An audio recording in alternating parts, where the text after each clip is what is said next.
दोस्तों आज जानते हैं भारतीय महाद्वीप के मशहूर सूफी संत ख्वाजा मोइनुद्दीन चिश्ती के बारे में। कौन थे ख्वाजा मोइनुद्दीन चिश्ती और वो भारत कब आए, उनकी वफात के बाद उनका दरगाह किसने बनवाया और मुगलों और भारत के शाही शासकों का संबंध कैसा रहा अजमेर दरगाह से। दोस्तों ख्वाजा मोइनुद्दीन चिश्ती का जन्म ईरान में हुआ था। बचपन से ही सूफी विचारधारा होने के कारण ये यात्रा पर निकल पड़े। इतिहासकारों के मुताबिक 1119 के आसपास ये भारत पहुंचे। उनके आगमन के दौरान अजमेर के शासक पृथ्वीराज चौहान हुआ करते थे। नरम लहजा और सूफी विचारधारा के कारण ये पूरे भारत में प्रसिद्ध हुए। 1236 ईस्वी में इनकी वफात अजमेर में हुई, जहां इनका मकबरा अजमेर में एक छोटे से स्ट्रक्चर के रूप में बनाया गया। समय के साथ साथ इनकी लोकप्रियता बढ़ती गई। इनकी वफात के समय दिल्ली का सुल्तान इल्तुतमिश हुआ करते थे। इनकी लोकप्रियता दिल्ली के तुगलक वंश के शासक मोहम्मद बिन तुगलक के शासनकाल में और बढ़ने लगी। सुल्तानों का यहाँ आना जाना रहता था। दरगाह के शाही इमारतों और स्ट्रक्चर को विशाल रूप देने में मुगल सुल्तानों का अहम योगदान है। राजस्थान टूरिज्म के मुताबिक ख्वाजा मोइनुद्दीन चिश्ती के दरगाह का निर्माण मुगल सम्राट हुमायूं ने करवाया था। हुमायूं के हार के बाद शेर शाह सूरी ने कई मर्तबा अजमेर तीर्थ यात्रा पर गए। अजमेर दरगाह चर्चा में तब बनी जब मुगल सम्राट अकबर का शासनकाल का दौर आया। दौलत शोहरत भरी पड़ी थी। अकबर की औलाद नहीं बच पा रहे थे। अकबर ने अपने दो बेटे हसन और हुसैन को जन्म के पश्चात ही खो दिया। आईने अकबरी के लेखक अबू फजल लिखते हैं कि जब अकबर राजस्थान अभियान पर निकले तो उन्होंने ख्वाजा मोइनुद्दीन चिश्ती के बारे में सुना और अकबर दरगाह शरीफ पर गए और अपने औलाद के लिए दुआएं की और मन्नत मांगे।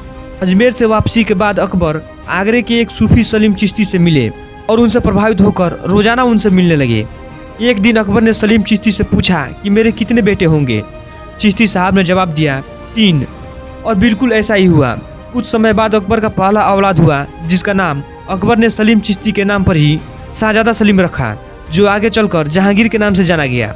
मुगल इतिहासकार पार्वती शर्मा अपनी किताब an intimate portrait of a great Mughal Jahangir में लिखती है कि एक बार अकबर ने सलीम चिश्ती से पूछा कि हुजूर आप इस दुनिया में कब तक रहेंगे।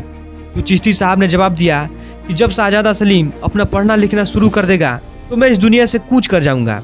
बस इतना सुनते ही अकबर ने शाहजादे सलीम की पढ़ाई लिखाई पर रोक लगवा दिया। पर दुर्भाग्य से एक दिन सलीम ने अपनी किताब की सबक कहीं सुना और उसे दोहरा कर याद कर लिया।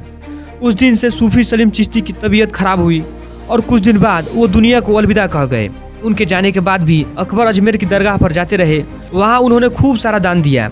अकबर ने अजमेर दरगाह में मस्जिद भी बनवाई और भंडारे के लिए एक बड़ा सा डेग भी दिया, जिसका उपयोग आज भी होता है। अकबर के अलावा शाहजहां के 2 औलाद दारा शिकोह और जहां आरा का जन्म भी अजमेर में हुआ था, जिससे जहां आरा ख्वाजा मोइनुद्दीन चिश्ती को बहुत मानती थी। वो ख्वाजा साहब की बायोग्राफी भी लिखी थी। मुगलों के अलावा और भी शाही परिवार जैसे शेर शाह सूरी, मोहम्मद बिन तुगलक और हैदराबाद के शाही निजाम तक अजमेर दरगाह की चौखट तक जाया करते थे। आधुनिक दौर में आए तो ब्रिटिश सम्राट जॉर्ज पंचम की ताजपोशी हुआ तो रानी मेरी ने भी ताजपोशी के बाद अजमेर शरीफ दरगाह का जियारत किया और दरगाह की एक टंकी की मरम्मत के लिए बकायदा 1500 रुपये भी दिए, जिसके चलते इस टैंक को विक्टोरिया टैंक के नाम से जाना गया। इसके अलावा यहाँ कब्रों की बात करें तो मुगल घराने से कई लोग यहाँ दफनाए गए। इसके अलावा यहाँ बड़े बड़े 3 गेट हैं। निजाम शाही गेट जो हैदराबाद के निजाम उस्मान ने बनवाया था। बाकी 2 गेट जन्नती दरवाजा और बुलंद दरवाजा। यहाँ एक अकबरी मस्जिद भी है जिसे शाहजहां ने बनवाया था। ख्वाजा मोइनुद्दीन चिश्ती के विनम्र व्यक्तित्व भाव को देखकर इनके चौखट पर हर साल उर्स के मौके पर हजारों की संख्या में देश विदेश से मुस्लिम और नॉन मुस्लिम आते हैं।